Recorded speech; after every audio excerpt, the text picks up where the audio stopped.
Muito bem, amigo telespectador, está no ar mais um Boletim do Esportes aqui pela Terceira Via TV.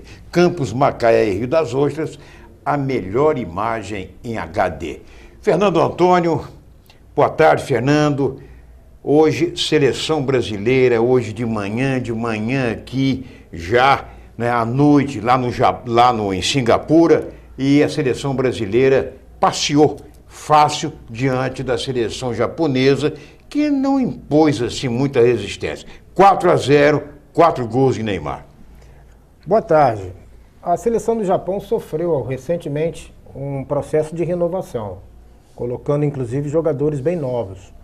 A seleção também brasileira viveu o mesmo efeito, porém o Dunga ele recrutou jogadores mais experientes e que já tiveram passagens pela própria seleção, inclusive em Copas do Mundo. Isso. Então o Japão ele já inova buscando valores mais jovens.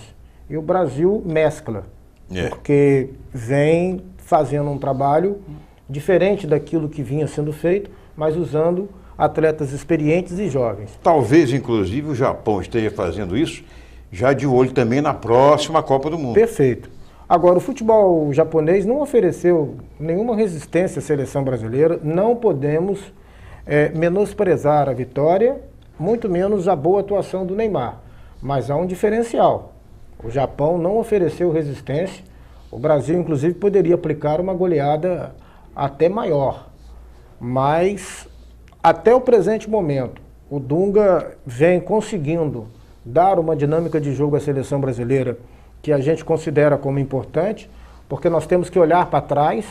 Conseguimos resultados contra Colômbia, Equador, Argentina e agora recente contra o Japão, e teremos os últimos testes contra a seleção da Áustria e da Turquia, que é uma seleção mais potente.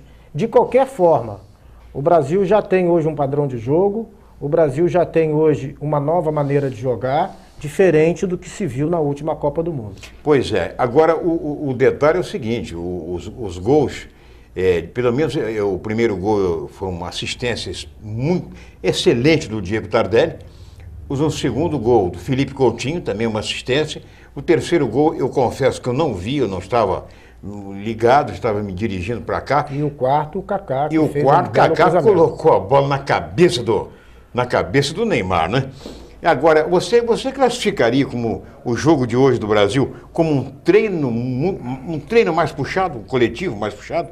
Até deduzo que sim, porque o Brasil teve muito espaço para jogar, o Dunga teve tempo suficiente para fazer as avaliações que ele já havia revelado na coletiva que ele deu ontem, que seriam avaliações importantes, até para prever o futuro da seleção brasileira, porque no ano que vem nós já vamos passar a conviver com as eliminatórias, que é um processo mais carregado, não é amistoso, e aí sim a gente vai ver quem tem garrafa vazia para encher, porque temos que chegar na Copa de 2018 com a confiança de resgatar o nosso prestígio em função do fiasco que levamos da seleção da Alemanha, que vai ficar marcado na história.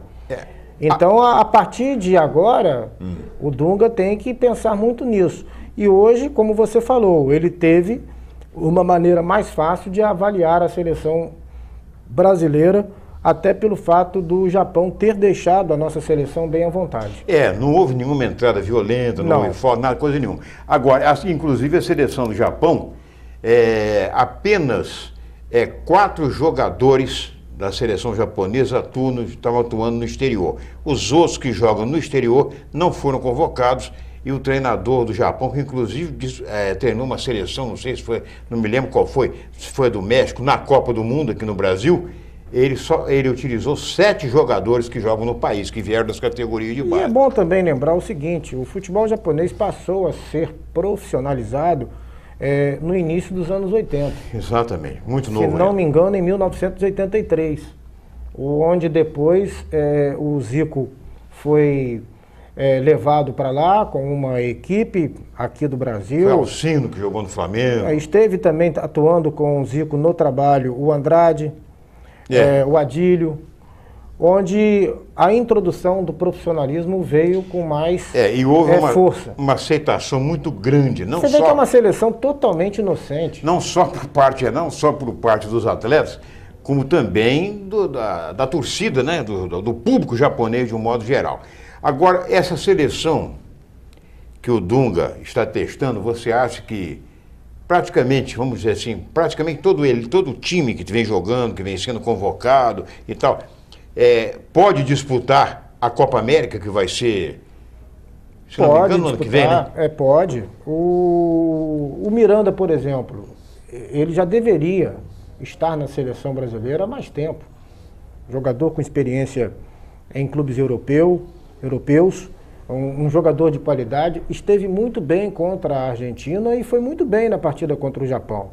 O Felipe Coutinho, atleta que foi revelado pelo Vasco, já deveria merecer uma oportunidade na seleção brasileira. Eu só tenho a preocupação com relação ao Robinho, com relação ao Kaká, porque eu não sei se eles terão condições de idade, vamos dizer a próxima assim. Copa. Até Exatamente. o próprio Diego Tardelli, não, é um jogador que já tem uma certa idade, não? Não é um garoto, né? E está aproveitando bem a oportunidade que o Dunga está dando a ele. Fez boa partida contra a Argentina e fez boa partida contra o Japão, dando inclusive assistência para um dos gols da seleção brasileira. Mas é isso que me chama a atenção. Você tem que preparar uma seleção com base para ela disputar a próxima Copa do Mundo. Isso. Porque não adianta você manter uma espinha dorsal que você não vai poder utilizar mais adiante.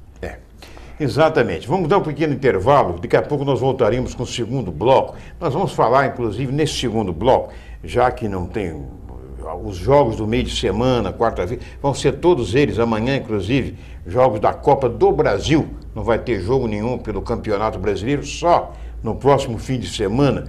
Então nós vamos conversar com o Fernando Antônio sobre as coisas do nosso futebol, que, aliás, não vai nada bem. Daqui a pouco a gente volta.